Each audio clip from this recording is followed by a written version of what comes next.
Hey, Doug. Real good start for you guys in that third quarter. What'd you see there? What happened? You know, these are the times as a coach you reflect and you own a lot of it. Like in that moment, that's where for the team, like I have to be better. I think they'll say, "Nah, coach," but um, we got to make sure that we come out and we are ready to go. And if there's going to be a run, then we got to make subs and figure out a way to withstand that because we're playing too well to let a game like this slip away. So I own that. Yeah. Coach, at this stage of the season, with the record being what it is, and you take a loss, like tonight, what's the mood like in the locker room after a game like this? This team is very resilient. We got some veterans. We obviously got some young guys, and they watch and see. I talk to my young guys quite a bit. Neek, Dylan, and Max. Whether it's text, pull them to my office and have conversations just to make sure that their mind's right because they're going through something that this isn't how it's going to be. It's how it is right now, but this is not as how it's going to be. So I got to make sure that they're always staying on the right vibration and the mindset is locked in. As far as the veterans, they've been through a lot of different things. So the resiliency that you see in them is high level. So you don't expect anything different than they let that go, come out the next game, and that's how you can also go on a 4-game winning streak.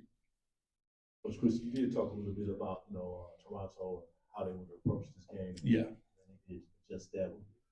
What was your thoughts about what they were doing in the third quarter when they shot 73%? They got out in the open court, got some layups. We turned the ball over.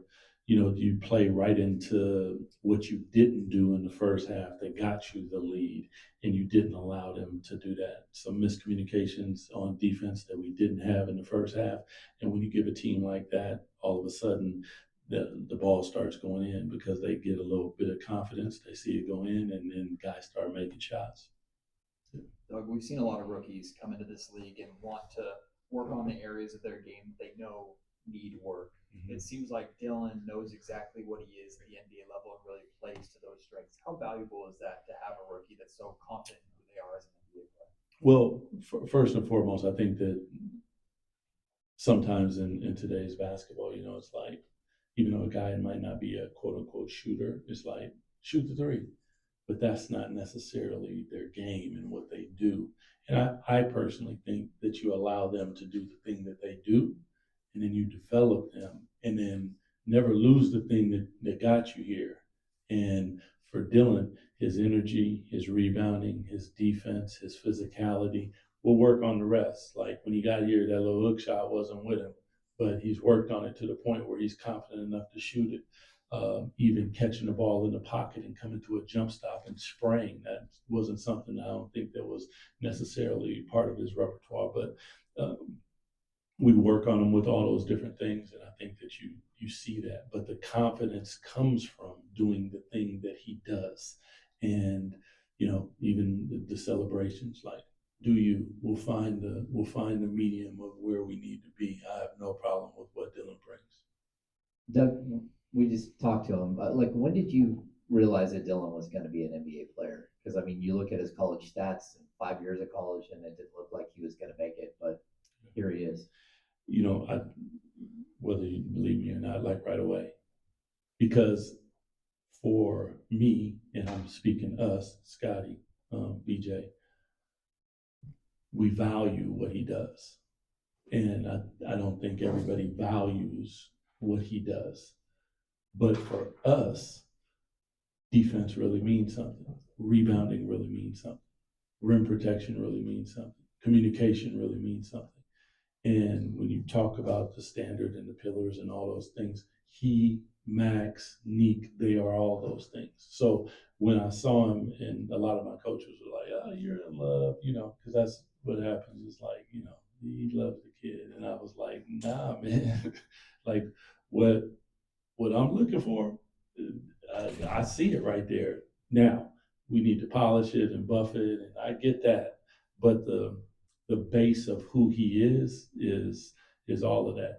That physicality, setting screens, communicating, it's at a high level. He has an NBA skill right now.